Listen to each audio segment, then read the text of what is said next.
Ang pinakamahirap pong mangyayari ngayon sa mga tao na wala kay Christ ay yung masabi, time is running out. Or should I say, time's up. Pag time is running out kasi kasalukuyan pa rin at nandyan pa at may chance pa. Pero pag sinabing, your time is up, it means dalawang posibleng mangyari for them. Maaaring abutan ng physical death, alam naman natin yon, at abutan po ng the rapture of the church, which is totoong mangyayari. Pananakot nga po ba? Bakit laging rapture ang topic natin? Bakit puro end times? Dahil sa end times po tayo. Hindi po tayo pwede mag-topic lagi na parang wala lang nangyayari, sapagkat nakikita ko po ang paligid parang wala rin sa kanila. Parang normal lang ang lahat for them.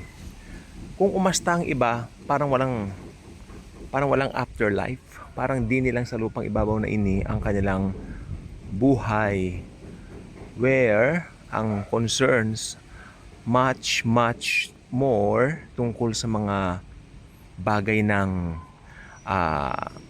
mundong ito rather than mag-focus sa mas importante. Yan ay ang Panginoong Hesukristo. Totoo pong may afterlife. At mas lalong totoo po ngayon sa panahon ng end times, mas lalong totoo yung katotohanan anytime now, dadagitin na po tayo ni Jesus. Ako po ba ang may sabi nito? Hindi po ako ang may sabi niyan. Ang may sabi po niya na yung aklat ng Biblia, nakalagay sa Thessalonians, no? Kung kailan sinasabi na parang payapa ang lahat, doon mangyayari ang gulo. Magugulo ang mundo sapagkat magbavanish ang maraming tao, no? What happened to them? Where are they? Parang ganon. Nasaan na yung maraming tao? Where are those people? Bakit nag-vanish ang maraming otat o maraming tao? Galagay natin dito ganito. Yan. Dahil yun po ay nakasulat po at nakatala na po talaga sa banal na aklat na mangyayari. No? Lamang, talagang ang ibang tao, hindi po ito pinapahalagahan dahil for them, mas mahalaga po yung mga bagay ng mundong ibabaw nito. Sa mundo po, kanya-kanya pong panahon. May panahon na darating ka, may panahon na mag-e-enjoy ka sa buhay, at may panahon na papano ka. Makakalbo ka. Ay, aray ko, Lord. Kaway, yeah. At alam nyo, sa totoo ngayon, minsan nagtatawa tayo, pero alam nyo, mga kalbo, yan po isang normal na baldness. Sa mga kalalakihan, they don't like that to happen to them. But magagawa ka ba? Diba? Sa babae naman po, hindi naman sila kalbo, pero parang napapanat ang manipis ang buhok, no? Saka siyempre yung kulubot, alam nyo, ayon sa pag-aaral, mas madaling magkakulubot ang babae kaysa sa lalaki. Mas madaling tumanda. Totoo po yan. Dahil siguro nakukonsumi sa asawa or something, no? Kaya sabi ko po dito sa mundong ibabaw po ito, lahat po talaga dito ay temporary. Kaya sabi nila, habang bata ka, while you can still enjoy, kasi dating pong panahon talagang hindi mo na kaya mag-travel, gustuhin mo man, ayaw naman ng body mo. Gustuhin mo man, ang katawan mo mismo nasuko na. Aba, mahirap pong usapan niya. Yan po tinatawag na irony, no? Kaya yung kapitbahay namin, sabi niya, naku, kailangan mag-enjoy na tayo kasi tumatanda tayo. Yun ba ang purpose lang po ninyo na mag-enjoy ka na kasi tumatanda? Oo, pagtanda ko, hindi ko na magagawa yun, sabi niya. Wow!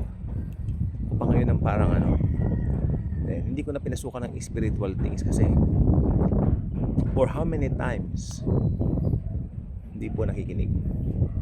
So be it for her, for them. How many times we did going at their place at mag-alok ng Bible study. Matagal na, 2009 pa po. Mabuti pa nga yung matanda ro na nakatira dati. Kasi gusto niya, matandang sobrang tanda. Buhay pa rin po pero sobrang tanda na. So, siyempre, kaya ganun po ibig ko sabihin. Kailan mo papahalagahan ang mga bagay na mas importante? Pag nasa banig ka na ng karamdaman, naghihingalo ka na, abay, huwag mong pahintulot. Huwag naman ang mangyari gano'n dahil mas maganda po na maging priority mo ang Lord habang bata ka pa. Dahil sa Panginoon, napakasarap po ng buhay. Sa Panginoon, perpekto ang buhay, not because of anything good na ginawa natin, but because dahil kay Christ, kay Lord Jesus Christ, na sa atin ay nag-alay ng kanyang buhay. Okay? So, ganyan natin dito. Bebang para mas mapuno, mas maigi. Lagay natin ang telepono dito. Kita niyo po bang ang puno? Yan. Pakita ko. Sasandal natin yung telepono. Yan. So, ang Lord sa atin po, siya po ang may hawak ng lahat-lahat sa atin. Hindi ikaw. May nakalagay nga sa Bible, ang sabi ko, pupunta ako sa ganito, pupunta ako sa ganyan. Pero huwag mo pala sasabihin kasi dapat kung kalooban ng Panginoon na pumunta ako roon, di ba? O, kasi ang tao boastful. Batid mo, hawak niya ang bukas. Yan, bagay dito. Batid mo, hawak niya ang bukas. Bala mo, alam niya ang bukas. Pero hindi, wala po nakababatid noon. Tanging ang Lord lang. The only thing you can do is to acknowledge God's presence, the presence of Jesus sa buhay mo, kahit na ano pa man yan. No? Knowing that the Lord Jesus is with you, that is a life full of confidence. Yun po yung tinatawag na confident ka na alam mo kahit na anong mangyari, ang Panginoon kasama natin. Marami pong distraction sa buhay. Alam niyo po ba yon? Many things can distract your faith.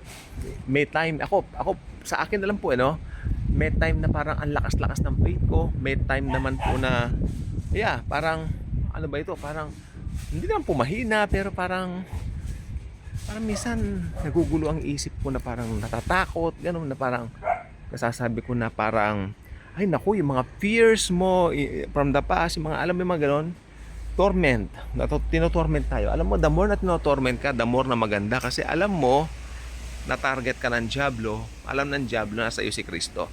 Pero sa lahat ng ito, tayo mananagumpay, yan naman sabi ng Book of Romans. And we are more than conquerors, no? At pinanghahawakan po natin yan.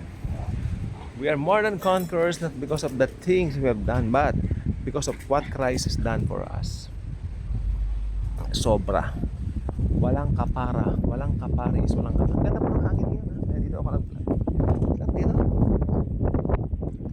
Yan. So, yes, acknowledge everything. Kasi pag hindi ka naman pupunta sa ganitong place at magpapangin, baka magkalagnat ka, mahirap na. Diba? Sarap ng hangin. The more na maraming puno, thank you, Jesus. Trees are gift from the Lord, no? Masarap pumunta, gusto ko na mamasyal doon sa mga places na kung saan marami mga puno. Okay? So sa atin po, lagi po tayong blessed. Hindi po tayo magiging blessed dahil sumusunod tayo sa ganito ganyan. Blessed tayo dahil sa ginawa ni Christ sa cross at sa kapangyarihan niya, sa kabutihan na rin niya, tayo po ay kanyang iniligtas para tayo ay maging asin at ilaw ng sanlibutan ito. Aren't you happy you are the ambassadors of Christ? We are the ambassadors of the Lord Jesus Christ here on earth. Ambassador ka dito. Ikaw ay may mahalagang tungkulin, may mahalagang ganapin, no? At yes, habang hindi pa nangyayari yung rapture, church age po tayo. Malamang alam naman natin yan, maliwanag po yan. Church age pa po tayo ngayon, no? At tayo po ay inaasahan anytime the Lord Himself will come, sabi ng Thessalonians, to get His bride. Tayo po yun.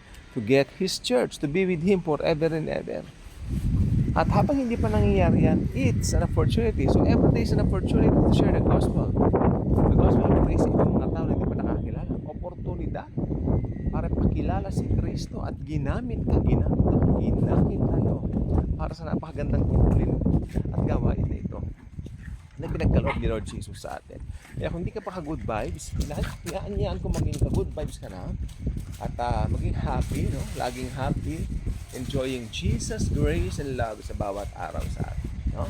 Yun lang po at lahat po tayo ay blessed na. Sabi nila pagpapalain, no? We are already blessed. At ako tulad, naantok po ako pero pero mamaya siguro i-edit tayo, no? So, thank you, Jesus.